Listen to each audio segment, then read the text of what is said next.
is a leader who understands from his experience and is driven to an objective. I think it's his capacity to communicate. I think all great leaders have to have a capacity to communicate. It gives people a desire to follow. You know, a Lifetime Achievement Award implies lifetime achievement, and I think what he's had is a lifetime impact. Mark often went left when his peers lined up to go right. I just have a passion for this business. I love the people in the business. So it just is one that it's kind of like a magnet to me. I can't really stay away from it. Mark made a big, bold, and highly successful bet on oil shales about 8 years ago.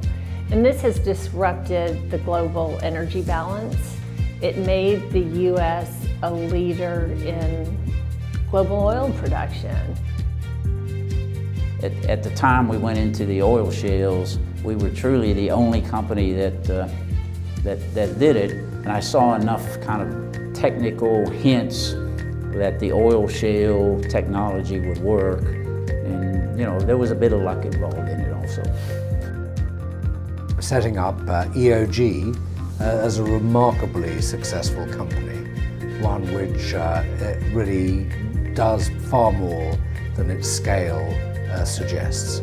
Greatly successful for investors, and continues to be successful even after Mark left it.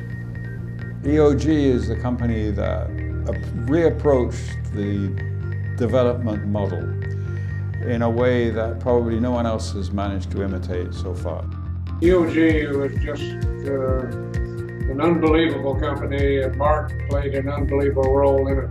When I started there, it was worth about $400 million. Mark took it over $60 billion. You look at what the result of what Mark did now, and the U.S. is producing 11 million barrels a day, and you say it was so obvious. But back in 2007, 2008, when he was thinking about this, when he was pursuing it, when he was trying to understand it, it was not obvious at all. And the conventional wisdom said, sorry, that won't work. He understands the drivers of oil and gas. He understands the supply and demand behind the global oil and gas situation. And with that backdrop, he sets the strategy of the organization. Mark's logic is geologically impeccable. He always says it all depends on the quality of the rock. And if you start from the rock and you go from there and you stick to that faithfully, you're going to be successful. Well, I mean, Mark is just absolutely rock solid. You get what you see. I mean, he's not tricky, he's not anything. He just, get it done right, be the best at it. So Mark, I think, is first very optimistic, and I like that. I think you can't do business being pessimistic, thinking that things won't work. You have to believe in things working, you have to believe in your team, you have to believe in your business proposition. I've worked with Mark for 22 years, and he's a student of the industry. He's very much a student of global affairs, and that translates to how that might impact global markets. He's a true leader, he's highly respected, and he's kind of the guru of shale oil now. Richly deserves it, I might add. Mark Papa is a revolutionary.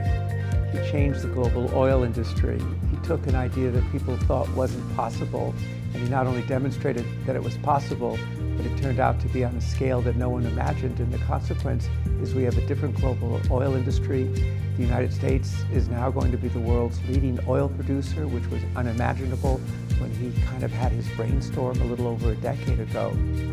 I always bridle when people suggest that this is a sunset industry. The fact that I kind of quote to people frequently is every single day, 350,000 people get access to electricity for the first time, day after day after day. And how is that electricity powered? It's powered primarily by fossil fuels. We're going to be around for a long period of time. It's a big, challenging industry. It's a technically complex industry. And, to me, it's the most fun place to work that I could dream of. It's certainly been the most fun place to work in my career, and I think it's going to continue that way for many, many years to come.